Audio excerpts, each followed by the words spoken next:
ఇప్పటికి కూడా అంతే. ఆ రోజు జగన్మోహన్ రెడ్డి గారు ముఖ్యమంత్రి అయినప్పుడు మేమందరూ కూడా అభ్యర్థిస్తే 10,000 క్యూసెక్కులన్నా కూడా కృష్ణా జలాలు మళ్లించడానికి తీసుకొని రావడానికి హంద్రి ద్వారా దాని సామర్థ్యాన్ని పెంచాలంటే 6,200 క్యూసెక్కులకు ఆ రోజు 2021లో అనుకున్నాం.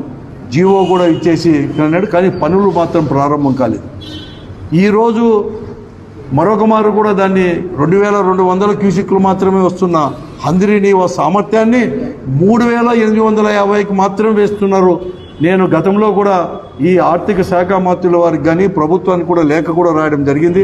ఈ ప్రభుత్వం ఏర్పడిన తర్వాత ఆర్థిక శాఖ మంత్రులు కేశవ్ గారికి కూడా ప్రత్యేకంగా కూడా ఫోన్ ద్వారా కూడా చెప్పడం జరిగింది.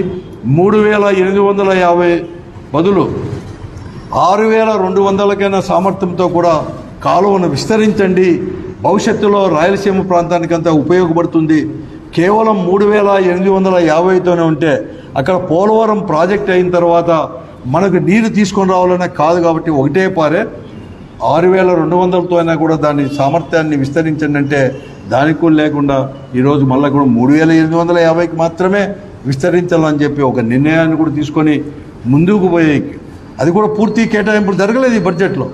కేవలం అరకొర బడ్జెట్లో మాత్రం కేవలం 480 కోట్లు మాత్రమే ఈరోజు కూడా తీసుకొని రావడం కూడా జరిగింది. నాకు అనేక రకాల ఈరోజు ఈ రాయలసీమకి అనేది కూడా తీవ్రమైన అన్యాయం జరుగుతుంది. గతంలో కూడా తిరుపతిలో కూడా ఒక కేంద్ర ప్రభుత్వం ఒక క్యాన్సర్ హాస్పిటల్ని కూడా ప్రత్యేకంగా ఇస్తే అప్పుడు ముఖ్యమంత్రిగా ఉన్న చంద్రబాబు నాయుడు గారు దాన్ని ప్రత్యేకంగా తీసుకోకుండా కోస్తా ప్రాంతానికి కూడా తరలించి కూడా ఆ రోజు కూడా చేయడం కూడా జరిగింది. ఇలాగ ప్రతి ఒక్క నుంచి కూడా రాయలసీమకి అనేది కూడా పెద్ద ఎత్తున కూడా చంద్రబాబు నాయుడు గారు ముఖ్యమంత్రి అయినప్పుడు ద్రోహం కూడా చేస్తూ ఉంది. ఈరోజు నేను ఒకటే అడుగుతున్నాను, ముఖ్యంగా భారతీయ జనతా పార్టీని కూడా, వాళ్ళు కూడా రాయలసీమకు అనేకమైన కూడా తీర్మానాలు కూడా చేయడం జరిగింది.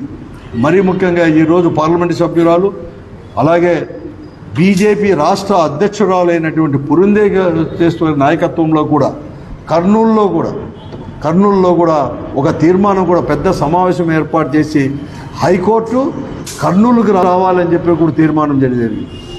ఈరోజు భాగస్వామ్యంగా ఉన్నారు భారతీయ జనతా పార్టీ కూడా ఇక్కడ రాష్ట్రంలో కూడా. కానీ ఈరోజు వారు ఏమాత్రం మాట్లాడుకోకుండా చంద్రబాబు నాయుడు గారు తీసుకున్న నిర్ణయానికి ఈ ప్రాంతానికి ద్రోహం చేస్తుంటే కూడా నోరు కూడా మెదపకుండా మౌనం పాటిస్తున్నారు.